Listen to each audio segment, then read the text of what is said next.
უკრაინაში ომის დასრულების თაობაზე ახალი საგანგაშო დეტალები ვრცელდება. შეერთებული შტატები რუსეთთან ფარულად მუშაობდა ომის დასრულების 28 პუნქტიან გეგმაზე. დიდი ბებია ჯერ კიდევ ნანგრევების ქვეშაა. იმედი მაქვს მის ცხედარს მაინც ვიპოვი, რომ ანდერძი შეუსრულო და დიდი პაპის გვერდით დავკრძალო. ისრაელის სამხედროებმა მინიმუმ 32 პალესტინელი მოკლეს. ეს შეთანხმება მხოლოდ ფარატინა ქაღალდად რჩება. ამბობენ, რომ ცეცხლი შეწყდა. სად არის ეს ცეცხლის შეწყვეტა, რაზეც ლაპარაკობენ? სად არის ამ შეთანხმების გარანტიები? ყოველ დღე 10, 15, 20 მოწამე იღუპება. ნავები, რომლებსაც ამერიკის შეერთებული შტატები საერთაშორისო წყლებში აფეთქებს, კოკაინითაა დატვირთული და არა ფენტანილით. იცით რა არის პრობლემა? მათ ფული არ აქვთ. დიახ, არ აქვთ. იმიტომ რომ მე გადაუკეტე მათ ნავთობი და მეორადი ტარიფები დაუწესეთ, რადგან ისინი არ აკეთებენ იმას, რაც საჭიროა.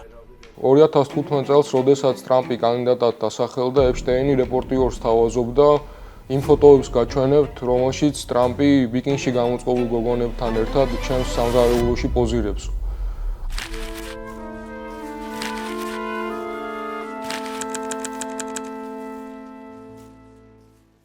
გამარჯობა. ეს არის ყოველკვირეული მიმოხილვა რა ხდება მსოფლიოში და დღეს მსურს რამდენიმე საკითხი შევეხო. ამერიკის შეერთებულ შტატებში მიმდინარე ეპშტეინის საქმის სკანდალს, ღაზაში ჰუმანიტარულ კრიზისს, ვენესუელასა და ამერიკის შეერთებულ შტატებს შორის არსებულ დაძაბულობას და უკრაინა-რუსეთის საკითხს. თუმცა სანამ მიმოხილვაზე გადავალ, უნდა შეგახსენოთ მაუწყებლისთვის ეგზისტენციალური საფრთხის შესახებ. ქართული ოცნების რეპრესიული კანონების გამო მაუწყებელს უწევს თვითგადარჩენაზე ფიქრი. თითოეული თქვენგანის მცირედი შემოწირულობაც კი მნიშვნელოვანი და გადამწყვეტია. გადადით მაუწყებლის ვებგვერდზე და დაგვეხმარეთ, რომ თქვენთვის მნიშვნელოვანმა ხმამ არსებობა არ შეწყვიტოს. ასევე გამოიწერეთ ჩვენი YouTube არხი და გამოყვებით ყველა სოციალურ პლატფორმაზე. ახლა კი დავიწყებ ერთ-ერთი ყველაზე მნიშვნელოვანი ამბით, რომელიც მსოფლიოს ელიტური წრეების ჯეფრი ეპშტეინის საქმესთან კავშირს ეხება. ეპშტეინი ეს იყო მილიარდელი ფინანსისტი, რომელიც თავისი სიმდიდრისა და გავლენიანი შუამავლების წყალობით დაუახლოვდა მსოფლიოს უმდიდრეს და ყველაზე ძლევამოსილ ფიგურებს. მათ შორის დონალდ ტრამპს, ბილ კლინტონს, ბრიტანეთის სამეფო ოჯახის წევრებს და წამყვან აკადემიურ თუ სახელოვნებო მოღვაწეებს. ეპშტეინმა ეს კავშირები გამოიყენა, რათა შეექმნა არასრულწლოვანთა სექსუალური შევიწროების სისტემური სქემა. გასულ სამშაბათს კი ამერიკის შეერთებული შტატების კონგრესმა თითქმის ერთხმად მიიღო გადაწყვეტილება, რომ იუსტიციის დეპარტამენტმა ეპშტეინის საქმის 20,000-ზე მეტი გვერდი დოკუმენტი გაასაჯაროოს. ეს არის გამარჯვება იმ მსხვერპლებისა, ან და როგორც უწოდებენ, გადარჩენილების მოძრაობისა, რომლებიც უკვე დიდი ხნის განმავლობაში სიმართლის დადგენას ითხოვდნენ. მე ვარ ლიზა ფილიპსი. ჩემთვის დიდი პატივია, რომ კვლავ დგავარ აქ იმ საკითხის გამო, რაშიც ამერიკა საბოლოოდ გაერთიანდა. ეპშტეინის სრული დოსიეს დაუყოვნებლივ გამოქვეყნება. გახლეჩილ ერში ეს არის ერთადერთი მოთხოვნა, რომელსაც ყველა ვიზიარებთ. ამიტომ დღეს ჩვენ ვიწყებთ რაღაც ისტორიულს. ამერიკაში პირველ ეროვნულ პოლიტიკურ მოძრაობას, რომელსაც თავად გადარჩენილები ხელმძღვანელობენ. ჩვენი მოძრაობა არაპარტიულია და მისი მიზანია სისტემების, სამართლებრივი ხარვეზების, ძალაუფლების სტრუქტურებისა და გაჩუმების მექანიზმების მხილება, რომლებიც მტაცებლებს ზედმეტად დიდი ხნის განმავლობაში იცავდნენ. ჩვენ პირდაპირ ძალაუფლების ეშელონებში, პოლიტიკურ ასპარეზზე შევდივართ. ჩვენ დავეხმარებით იმ კანონების გადაწერაში, რომლებმაც ჩვენი ინტერესები ვერ დაიცვა და ერთობლივად შევქმნით დაცვის მექანიზმებს ჩვენი ქვეყნის იმ ბავშვებისთვის, რომლებიც სექსუალური ექსპლუატაციის სამიზნეებად იქცნენ. დიდ რეზონანსს იწვევს ის, რომ გასაჯაროებული წერილები, რომლებიც ეპშტეინისა და მისი თანამძღვრელის გილეინ მაქსველის მიმოწერას ასახავს, ეჩქვეყნებს დონალდ ტრამპის მტკიცებას, თითქოს მან ეპშტეინთან ყველა კავშირი წლების წინ გაწყვიტა. For years I wouldn't talk to Jeffrey Epstein. წლების განმავლობაში მე ჯეფრი ეპშტეინს არ ველაპარაკებოდი. არ ვესაუბრებოდი, რადგან მან რაღაც შეუფერებელი გააკეთა. მან დამიქირავა დამხმარეები. მე ვუთხარი, ეს აღარასოდეს გააკეთო. მან დამიპარა ხალხი, ვინც ჩემთვის მუშაობდა. მე ვუთხარი, აღარასოდეს გააკეთო. მან ეს ისევ გააკეთა. და მე ის დაწესებულებიდან გავაძევე, პერსონალურად გავაძევე და მორჩა. მიხარია რომ ასე მოვიქეცი. თუ სიმართლე გაინტერესებთ, სხვათა შორის მე არასოდეს ყოფილ ვარ კუნძულზე. ბილ კლინტონი კი იქ სავარაუდოდ 28 ჯერ იყო. მე არასოდეს ყოფილ ვარ კუნძულზე, მაგრამ მესმის რომ ლარი სამერსი იყო იქ. ის ჰარვარდის ხელმძღვანელი იყო, ასევე მრავალი სხვა ძალიან მნიშვნელოვანი ადამიანი იყო იქ. მათზე კი არავინ ლაპარაკობს. მე არასოდეს მქონია მისი კუნძულის მონახულების პატივი და მართლა ვთქვი უარი, არ მინდოდა მასთან წასვლა. In one of my very good moments, I turned it down. I didn't want to go to his island. რამდენიმე თვის განმავლობაში ტრამპის ადმინისტრაცია აქტიურად ეწინააღმდეგებოდა ეპშტეინის ფაილების გასაჯაროებას. თვითონ ტრამპი ამ საკითხს დემოკრატების ფანს და გამოგონილ ამბავს უწოდებდა. მე ვიცი რომ ეს სიყალბეა. ეს დემოკრატებმა წამოიწყეს. 4 წელია რაც დემოკრატები მართავენ ამ საქმეს. იყვნენ კრისტოფერ რეი და ეს პერსონაჟები. მანამდე კი ქოუმი. და ეს ცუდი ჯგუფია. რეალურად ეს ყველაფერი დაიწყო შეხედეთ სტილის დოსიეს. ის ხომ სრულ სიყალბედ იქცა. 51 აგენტი, ეგრეთ წოდებული დაზვერვის აგენტები, ესეც სიყალბე იყო. მთელი ეს ამბავი ერთი დიდი აფიორაა. ამას დემოკრატები და რამდენიმე გონება მიხდილი უტვინო რესპუბლიკელი უწყობს ხელს, რომლებიც მათ მახეში ებმებიან და დემოკრატების საქმეს აკეთებენ. თუმცა როცა ცხადი გახდა, რომ კონგრესი შეძლებდა მისი გვერდისავლით გადაწყვეტილების მიღებას, ტრამპი იძულებული გახდა მკვეთრად შეეცვალა პოზიცია. ბოლო ინფორმაციით, პრეზიდენტმა ტრამპმა კანონპროექტს ხელი მოვაწერა და ახლა ცდილობს მთელი დამსახურება თავის თავზე მიიწეროს, ხოლო დარტყმის მთელი წილი დემოკრატებზე გადაიტანოს. ჩვენ არაფერ შუაში ვართ ეპშტეინთან. დემოკრატები არიან შუაში. მისი ყველა მეგობარი დემოკრატი იყო. შეხედეთ რით ჰოფმანს, ლარი სამეს, ბილ კლინტონს. ისინი სულ დადიოდნენ მის კუნძულზე და მრავალი სხვა. ყველა დემოკრატია, რაც მე მინდა, ეს არის ის, რომ ხალხმა დაინახოს შესანიშნავი სამუშაო, რაც მე შევასრულე ფასების, ხელმისაწვდომობის კუთხით, რადგან ჩვენ ფასები ძალიან დავწიეთ. მინდა დაინახოს მუშაობა ენერგეტიკის კუთხით, 8 ომის დასრულების კუთხით და მჯერა რომ კიდევ ერთი მალე მოვა. ჩვენ დიდი საქმე გავაკეთეთ და მე მძულს იმის დანახვა, რომ ეს ყურადღებას ამახინჯებს ჩვენი შესანიშნავი სამუშაოდან. ასე რომ მე ყველაფრის მომხრე ვარ. იცით, ჩვენ უკვე 50,000 გვერდი გვაქვს გადაცემული. ამის პარალელურად ტრამპმა მოითხოვა დემოკრატიული პარტიის წევრებზე გამოძიების დაწყება. მათ შორის დემოკრატ დონორ რიდ ჰოფმანზე და ყოფილ პრეზიდენტზე ბილ კლინტონზე. თუმცა მისი პოზიციების ცვლილება მისავალ მომხრეებში იწვევს დაბნეულობას, რადგან ტრამპი თვეების განმავლობაში ეპშტეინის დემოკრატების სიცრუეს უწოდებდა. ტრამპის მიერ აქცენტის დემოკრატებზე გადატანა შემთხვევითი არ არის. უკვე ცნობილია ტრამპის კავშირი ეპშტეინის საქმესთან. მედიამ ეპშტეინის მხრიდან ტრამპის შანტაჟის ცდილობები და მათი კავშირის დამადასტურებელი დეტალები გამოამზეურა, რომლებიც პირდაპირ მიუთითებენ, რომ ტრამპს ეშინოდა სიმართლის გამჟღავნების. ის, რომ ტრამპმა იცოდა ეპშტეინის საქმის შესახებ, დასტურდება თვით ჯეფრი ეპშტეინის 2019 წლის წერილიდან, რომელშიც ის წერს, რომ რა თქმა უნდა ტრამპმა იცოდა გოგონების შესახებ, რადგან გილეინს თხოვდა შეეწყვიტაო. ეს არის მინიშნება იმაზე, რომ ტრამპი ინფორმირებული იყო დანაშაულის შესახებ და ცდილობდა მის ფარულად შეჩერებას, რათა ინციდენტი არ გასაჯაროებულიყო და სამართალდამცავებს ფაქტის შესახებ არ ცოდნოდათ, რაც მის დანაშაულებრივ თანამონაწილეობასა და სკანდალის მიჩქმალვაზე მიუთითებს. ასევე მნიშვნელოვანია ეპშტეინის შანტაჟის მუქარა ტრამპის წინააღმდეგ. 2015 წელს, როდესაც ტრამპი კანდიდატად დასახელდა, ეპშტეინი რეპორტიორს თავაზობდა იმ ფოტოებს გაჩვენებთ, რომელშიც ტრამპი ბიკინში გამოწყობილ გოგონებთან ერთად ჩემს სამზარეულოში პოზირებსო. ამ შემოთავაზებას ეპშტეინმა ისიც მოაყოლა, მე ვარ ერთადერთი, ვისაც მისია, ტრამპის განადგურება შეუძლია. სკანდალი არ შემოიფარგლება მხოლოდ ტრამპით. ფაილებში ასევე მოხსენიებულია ილონ მასკი და ტრამპის ყოფილი მრჩეველი სტივ ბენონი.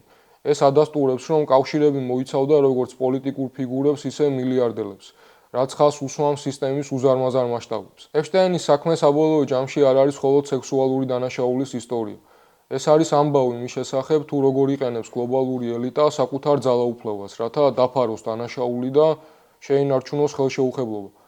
მიუხედავად იმისა, რომ ტრამპი დათანხმდა ფაილების გასაჯაროებას, იუსტიციის დეპარტამენტი უკვე ემზადება, რომ ბრჭყალებში მიმდინარე გამოძიების მოტივით საზოგადოებას კვლავ დაუმალოს კრიტიკული მტკიცებულებები.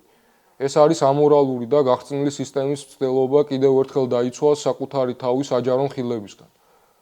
დავტოვოთ ამერიკის პოლიტიკური ელიტის ბნელი კულუარები და გადავიდეთ ახლო აღმოსავლეთზე, სადაც ჰუმანიტარული კატასტროფა გრძელდება. ბოლო პერიოდში მსოფლიოს ყურადღება იყო მიპყრობილი ისრაელსა და შტატებს შორის დადებულ ცეცხლის შეწყვეტის შეთანხმებაზე, რაზეც ჩვენს მიმოხილვაშიც არაერთხელ ვისაუბრეთ. ეს შეთანხმება მხოლოდ ფარატინაკ აღალვად რჩება, რაც იმპერიული ძალების მიერ დაწესებული წესრიგის ილუზორულობას კარგად ამხელს. საერთაშორისო მედიის ცნობით, ბოლო კვირაში ისრაელის სამხედროებმა მინიმუმ 32 პალესტინელი მოკლეს. თავდასხმები განხორციელდა იმ ადგილებში, სადაც იძულებით გადაადგილებული პირები იმყოფებოდნენ. ერთ-ერთ თავშესაფარში მთელი ოჯახი, 10-ზე მეტი ადამიანი მოკლეს. ალ-ჯაზირას მონაცემებით ისრაელმა ცეცხლის შეწყვეტის შეთანხმება ოქტომბრის შემდეგ მინიმუმ 393 ჯერ დაარღვია. ამბობენ, რომ ცეცხლი შეწყდა. სად არის ეს ცეცხლის შეწყვეტა, რაზეც ლაპარაკობენ? სად არის ამ შეთანხმების გარანტიები? ყოველ დღე 10, 15, 20 მოწამე იღუპება. ჩვენ მოწამეების ამბებით ვიღვიძებთ და მოწამეების ამბებით ვიძინებთ და ისინი ამბობენ, რომ ცეცხლი შეწყდა. სამწუხაროდ არანაირი ზავი არ არსებობს. კრიზისს ამძიმებს ზამთრის დადგომა, ძლიერმა წვიმმა მასობით დროებითი თავშესაფარი დატბორა. დაგუბებული წყალი კი ერევა კანალიზაციას, რაც ინფექციური დაავადებების მასობრივ გავრცელებას იწვევს. დილიდან ვტირი. შეხედეთ ამ ხედს. როგორ მოვიშორო ეს წყალი კარვიდან, როგორ გაუმკლავდეთ ჩემს პრობლემებს. ახალგაზრდა ვარ და უბრალოდ დახმარება მჭირდება. ქვრივი ვარ. არ მყავს არც მამა, არც ძმა, არც და, არც არავინ, ვისაც მივმართავ. უცხო ვარ აქ. არავინ არის, ვინც დამეხმარება. გამოფიტულები ვართ იმისგან, რასაც ამ ომის დროს განვიცდით. შეხედეთ, არც ლეიბი მაქვს და არც საბანი. ჩემი შვილები პატარები არიან, მათ ზამთრის ტანსაცმელი სჭირდებათ. უბრალოდ მინდა რომ ჩემი გზავნილი მსოფლიოს მივაწვდინო. ჩემი სხეული გამოფიტულია ამ ყველაფრისგან. მე ობოლი ვარ და ჩემი შვილები ძობლები არიან. ამ ჰუმანიტარული კატასტროფის ფონზე ისრაელი აგრძელებს დახმარების შეფერხებას. 6000-ზე მეტი სატვირთო ელოდება ღაზაში შესვლას. შეზღუდვები ვრცელდება ეგრეთ წოდებული ორმაგი დანიშნულების ნივთებზე, მაგალითად როგორიცაა ზამთრის კარვები. ისრაელი ასეთ ტვირთს არისკოს უწოდებს და კრძალავს პალესტინელებისთვის ნებისმიერი ელემენტარული პირველადი საჭიროების ნივთების ღაზაში შეტანასაც. ამავდროულად ამერიკის მხარდაჭერით გაეროს უშიშროების საბჭომ მიიღო რეზოლუცია, რომელიც ღაზაში საერთაშორისო სტაბილიზაციის ძალის შექმნას გულისხმობს. ეს გეგმა გარდა უსაფრთხოებისა მოიცავს მომავალში პალესტინური სახელმწიფო შექმნის პირობით ხედვასაც. სწორედ ამ გეგმის საპასუხოდ ნეთანიაჰუმ კიდევ ერთხელ კატეგორიულად უარყო პალესტინური სახელმწიფოებრიობის ნებისმიერი შესაძლო გზა. ההתנגדות שלנו למדינה פלסטינית בשטח כלשהו. ჩვენი წინააღმდეგობა პალესტინის სახელმწიფოს შექმნის მიმართ, რომელიც იორდანეს დასავლეთით ნებისმიერ ტერიტორიას მოიცავს, მტკიცედ დგას და ძალაშია. ის არ შეცვლილა არც ერთი ნაბიჯით. მიან მცდელობებს უკვე 10 წლეულებიავე წინააღმდეგები როგორც გარედან, ისე შიდა ზეწოლის პირობებში. საკითხი, რომელიც ღაზის იმ ნაწილის თითქოს და განიარაღებას ეხება, რომელიც ჰამასის კონტროლქვეშაა, ასეთი რამ არ მოხდება. ეს ტერიტორია სრულად განიარაღდება და ჰამასი როგორც მართველი ორგანო დაიშლება. ეს ან მარტივი გზით მოხდება, ან რთული გზით. ასე ვთქვი მე და ასე განაცხადა პრეზიდენტმა ტრამპმაც. כך אמרתי אני וכך אמר גם הנשיא. ნეთანიაჰუს ეს განცხადება ნათლად აჩვენებს, რომ ისრაელის ფაშისტური პოლიტიკა პალესტინელების მიმართ არ იცვლება და მოსალოდნელია, რომ არც ახლო მომავალში იქნება რაიმე სასიკეთო პროგრესი. თუმცა ამერიკის შეერთებული შტატების მიერ მხარდაჭერილ გაეროს გეგმას ჰამასიც კატეგორიულად უარყოფს. ჰამასის განცხადებით საერთაშორისო ძალისთვის განიარაღების დავალების დაკისრება გეგმას ნეიტრალურ სახეს ართმევს და მას კონფლიქტის მონაწილედ აქცევს ოკუპაციის სასარგებლოდ. მოკლედ ფაქტია, კრიზისი, რომლის ვითომ გადაჭრის შემდეგაც 393-ზე მეტი დარღვევა და ბავშვთა რეკორდული სიკვდილიანობა ფიქსირდება, რჩება საერთაშორისო ორგანიზაციების და მსოფლიო იმპერიული ძალების ორმაგი სტანდარტების და ცვლიერების ანარეკლად. ახლა გადავინაცვლოთ ლათინურ ამერიკაში. კარიბის ზღვაში ომის ხმა სულ უფრო ხმამაღლა ისმის. შეერთებულმა შტატებმა ბოლო წლებისთვის უპრეცედენტო ძალის დემონსტრირებით ვენესუელას სანაპიროებთან სამხედრო კონცენტრაცია გაზარდა. მსოფლიოში ყველაზე თანამედროვე ავიამზიდი USS Gerald R. Ford მართვადი რაკეტებით აღჭურვილ გამანადგურებლებთან, ატომურ წყალქვეშა ნავთან და ათასობით საზღვაო ქვეითთან ერთად საბრძოლო მზადყოფნაშია. ოფიციალური საბაბი ეგრეთ წოდებული ნარკოტიკებთან ბრძოლის ოპერაცია, რომელმაც ნარკოტრაფიკს გული უნდა განუგმიროს. თუმცა, როდესაც სახელმწიფო სწრაფმავალი კატარღების შესაჩერებლად F-35 ტიპის გამანადგურებლებს იყენებს, ეს ნარატივი საკუთარი აბსურდულობის გამო ინგრევა. ეს არ ეხება ნარკოტიკებს. ეს არის მონროს დოქტრინის საჭრილის გაცოცხლება, რომელიც კბილებამდეა შეიარაღებული და იარაღიანი დიპლომატიით რეჟიმის სრულებას ისახავს მიზნად. მან სპეციალური მიმართვაც კი ჩაწერა ინგლისურად, სადაც მედიაციას ითხოვს. რის გაკეთებას აპირებთ ამის შესაჩერებლად? მან ყველაფერი შემოგთავაზა. ყველაფერი. და თქვენ მართავი ხართ. იცით რატომ? იმიტომ რომ მას არ უნდა შეერთებულ შტატებთან ხუმრობა. მადლობა ყველას. ტრამპის ადმინისტრაციის არგუმენტები ბრალდებების აბლაბუდაა, რომელთა დიდ ნაწილს თავად ამერიკული დაზვერვა ეწინააღმდეგება. ისინი საუბრობენ მზის კარტელზე, ნარკოსახელმწიფო აპარატზე, რომელსაც თითქოს პრეზიდენტი ნიკოლას მადურო მართავს და რომელიც თანამშრომლობს ისეთ დაჯგუფებებთან, როგორებიცაა ტრენდი არაგუა და სინალოას კარტელი. თუმცა ისტორიული სიმართლე გაცილებით სკანდალურია. მზის კარტელი თავად ამერიკული სპეცსამსახურების შექმნილია. ჟურნალისტური გამოძიებით დასტურდება, რომ CIA თანამშრომლობდა ვენესუელელ გენერალთან, რამონ გილიან დავილასთან, რომელიც მზის ემბლემიან ფორმას ატარებდა. მათ თვითონდა დაზვერვის მიზნით შექმნეს არხი, რომლითაც რეალურად ტონობით კოკაინი შევიდა ამერიკის შეერთებულ შტატებში. დღეს კი ვაშინგტონი თავისივე შექმნილ ძველ პროექტს იყენებს, რათა მადუროს ნარკობარონის იარლიყი მიაკევოს. თუმცა ეს ნარატივი მყიფე საფუძველზე დგას. ამერიკის შეერთებული შტატების დაზვერვის ეროვნული საბჭოს გასაჯაროებული ანგარიშის თანახმად, მადუროს მთავრობა სავარაუდოდ საერთოდ არ მართავს ტრენდი არაგუას ოპერაციებს. არც მექსიკის მთავრობას უპოვია რაიმე კავშირი მადუროსა და სინალოას შორის. დილა მშვიდობისა. გუშინ აშშ-ის იუსტიციის დეპარტამენტმა გამოაცხადა, რომ ზრდის ჯილდოს პრეზიდენტ ნიკოლას მადუროს ადგილსამყოფელის დასადგენად. ისინი ახსენებენ მის სავარაუდო კავშირებს სინალოას კარტელთან. მექსიკის მხრიდან არ არსებობს არანაირი გამოძიება, რომელიც ამას ადასტურებს. აბსოლუტურად არაფერი. რაც შეეხება მექსიკური კარტელების ვენესუელასთან დაკავშირებას, როგორც ყოველთვის ვამბობთ, თუ აქვს რაიმე მტკიცებულება, წარმოადგინონ.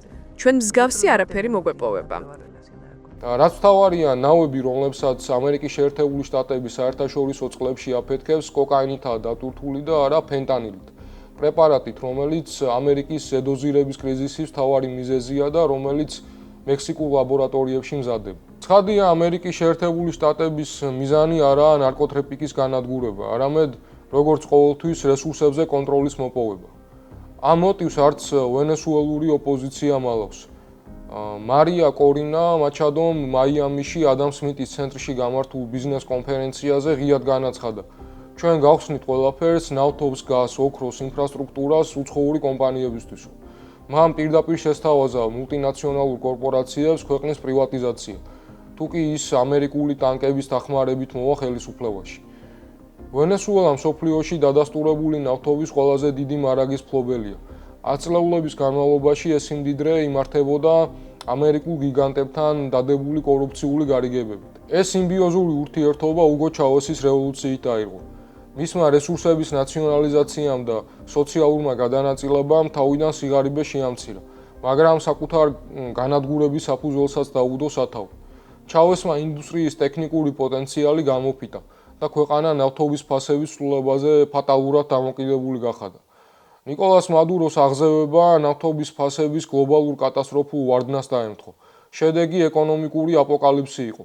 ეკონომიკის 75%-იანი შეკუმშვა, ჰიპერინფლაცია და სახელმწიფო ნავთობკომპანიის ჩამოშლა. ეს მხოლოდ მადუროს ბრალი არ ყოფილა, ეს იყო ათწლეულების კორუფციის, ცუდი მენეჯმენტის და დივერსიფიკაციის არქონის შედეგი. თუმცა მადურომ ამას სასტიკი დიქტატურის ჩამოყალიბებით უპასუხა. მან გაანადგურა დემოკრატიული ინსტიტუციები, ციხეში ჩასვა ან გააძევა ოპონენტები და 2018-ის და 24 წლების არჩევნები გააყალბა. მის რეჟიმს ბრალადედება ადამიანის უფლებების დარღვევები, პროტესტის ჩახშობა და ქვეყნის ჰუმანიტარულ კრიზისამდე მიყვანა, რამაც 8 მილიონზე მეტი ადამიანის ემიგრაცია გამოიწვია. სწორედ აქ ვლინდება ამერიკის შეერთებული შტატების პოლიტიკის თვალთმაქცობა ყველაზე თვალსაჩინოდ. ვაშინგტონის პასუხი მადუროს ავტორიტარიზმსა და ეკონომიკურ მარცხზე მაქსიმალური ზეწოლის პოლიტიკა იყო, ანუ სანქციები, რომელთა მიზანი ეკონომიკის ჩამოშლა და შედეგად ვენესუელელი ხალხის მთავრობის წინააღმდეგ აჯანყება იყო. ეს ყველაფერი საბოლოოდ კოლექტიური დასჯის იარაღად იქცა. ამერიკელებმა დაბლოკეს ვენესუელას უტომა ფინანსურ ბაზრებზე და საცოცხლოდ მნიშვნელოვან იმპორტზე, რამაც კრიზისი კიდევ უფრო გაამწვავა. იცით რა არის პრობლემა? მათ ფული არ აქვთ. დიახ, არ აქვთ. იმიტომ რომ მე გადაუკეტე მათ ნავთობი და მეორადი ტარიფები დაუწესეთ, რადგან ისინი არ აკეთებენ იმას, რაც საჭიროა. ამერიკულმა სტრატეგიამ კი არ შეასუსტა, არამედ გააძლიერა მადუროს ძალაუფლება და საშუალება მისცა მას საკუთარი წარუმატებლობა მტაცებელი იმპერიისთვის დაებრალებინა. სანქციებმა გააღატაკა ხალხი. რეჟიმი კი ამერიკის შეერთებული შტატების მეტოქეების, რუსეთის, ჩინეთისა და ირანის ხელში ჩააგდო. ახლა კი ეკონომიკური ომის შემდეგ ცხელი ომის ზღვარი ახლოსაა. ამერიკის შეერთებული შტატების სამხედრო მობილიზაცია დამთქმული ძალის დემონსტრირება. ნავებზე დრონებით მიტანილი იერიშები, რომლებსაც 80-ზე მეტი ადამიანი ემსხვერპლა, მომავლის შემზარავი პრევიუა. კუმარაიც უოჩმა ეს თავდასხმები უკანონოდ შეაფასა. მადუროს თავზე დაწესებული უპრეცედენტო 50 მილიონი დოლარი კი, რაც ბინ ლადენზე დაწესებულ ჯილდოსაც აღემატება, არ არის სამართლებრივი ზომა. ეს ფაქტობრივად მოქმედი პრეზიდენტის მკვლელობის ორდერია, რომელიც თავის მხრივ მშიერ და დაშინებულ მოსახლეობას ჯონ ლენონის იმეჯინის მღერით აგულიანებს მოახლოებული სისხლის ზღვრის წინ. მეორე საკითხი. მშვიდობა. ყველაფერი უნდა გავაკეთოთ მშვიდობისთვის, როგორც ამას ჯონ ლენონი ამბობდა, რა? როგორი იყო ლენონის სიმღერა?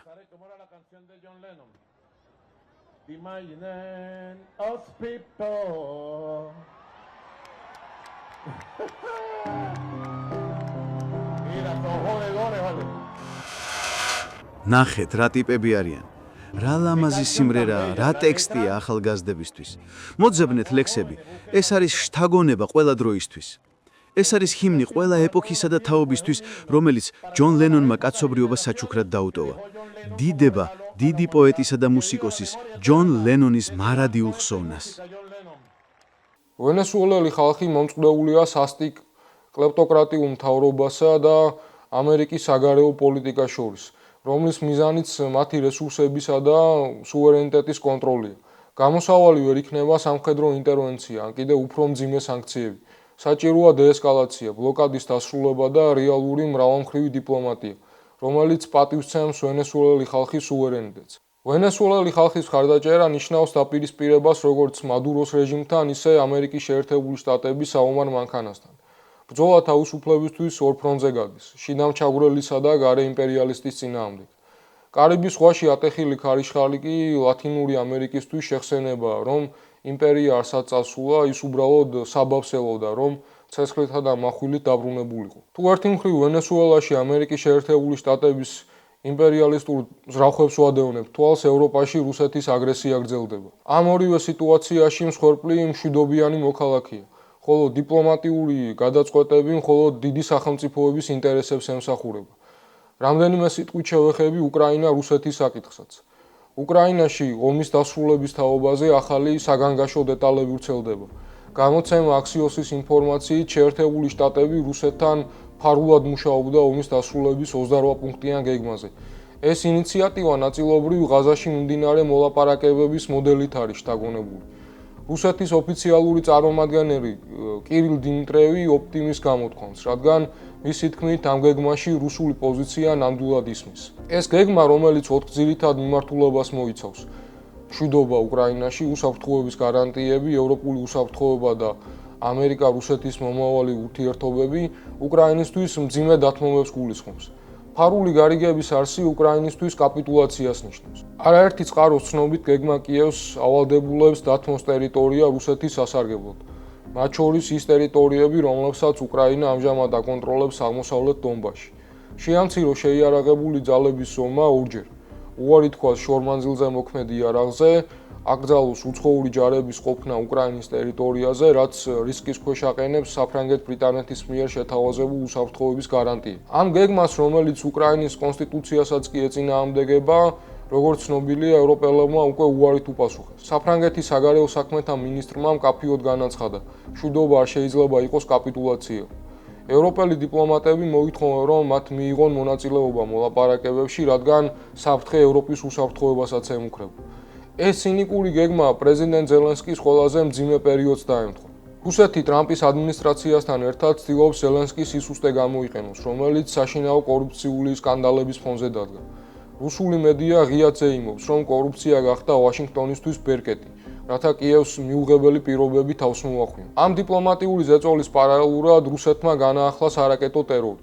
ბოლო იერიშების დროს დასავლეთის ქალაქ ტერნოპოლში საცხოვრებელ შენობებზე მიტანილი თავდასხმების შედეგად მინიმუმ 25 ადამიანი დაიღუპა. დიდი ბებია ჯერ კიდევ ნანგრევების ქვეშაა. იმედი მაქვს მის ცხედარს მაინც ვიპოვი, რომ ანდერძი შეუსრულო და დიდი პაპის გვერდით დავკრძალო.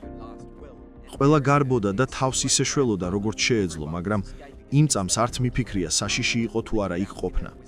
მხოლოდ ერთი აზრი მიტრიალებდა, როგორმე ბინამდე მიმეღწია და დიდბებიას დავხმარებოდი. მეხუთე სართულამდე ავედი, ის კი მეექვსეზე ცხოვრობდა. ჭერი ჩამოქცეული დამხვდა და წინ ვეღარ წავედი. თუმცა ტელეფონზე რეკვას არ წვეთდი.